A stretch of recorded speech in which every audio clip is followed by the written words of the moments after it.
Hello नमस्कार रामराम मंडळी, मी गौरी. स्वागत आहे तुमचं माझ्या नवीन एका ब्लॉगमध्ये. तर हे बघा मिरच्या पण भरून झाल्यात आणि आता पाणी सोडलंय झाडांना. इकडं पाणी वगैरे भरून झालंय सगळं.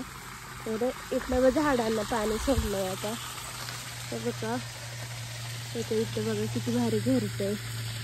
झाडं घराजवळ असण्याचा एक फायदा आहे. तिथं पक्षी येतात, घरटे पण बनवतात. ह्या एका आंब्यावरती आणि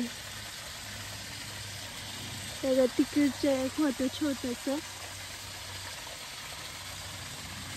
आणि हे बघा इथं वरती येते मस्त आहे बघा. आता उकरड्यात बी पाणी जाणार आहे का, तर ते शेणखत सडावा यासाठी मस्त पाणी सोडलंय झाडांना. इकडं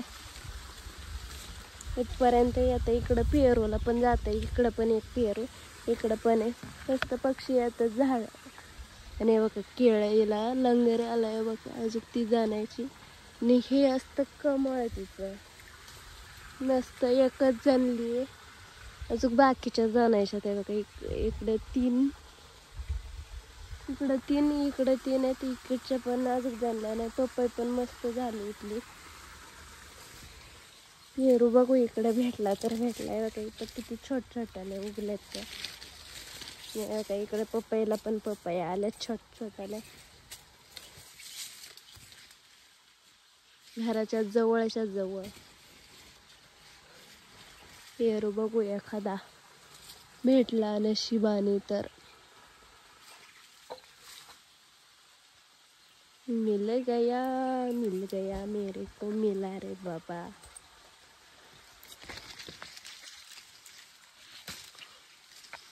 तेव्हा का मस्त असं झाडांची तोडायची आणि लगेच फळं खायची. हा असतंय घराच्या जवळ फळांची झाडं असल्याचा फायदा. लाड तर या खायला तुमची पण मस्त लागते. एवढा भारी लागते ना खरा.